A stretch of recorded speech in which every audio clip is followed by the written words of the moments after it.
bun, mai avem foarte puțin timp, mai avem aproximativ 10-12 minute. Pe tine nu te-am, Antioco. Apropo, ție ce muzician îți place?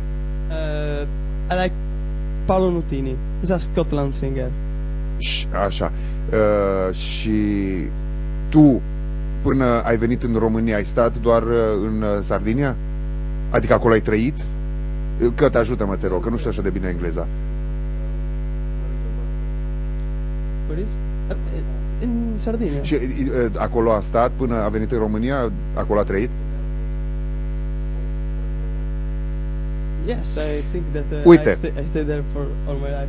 Știi ce vreau să te rog? Pentru că suntem foarte puțini care știm foarte multe. Eu, de exemplu, nu mă laud, nu știu foarte multe despre Sardinia. Ai putea să ne cânti, uite cum sună, sau ori un mic cântecel popular sau un cântec de leagăn?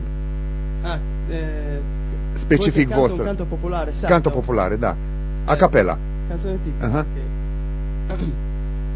Non potrò riposare, amore coro, pensando a ti eso, donzi momento, no vistes in tristura, prenda e oro, ne in dispiacere o pensamento,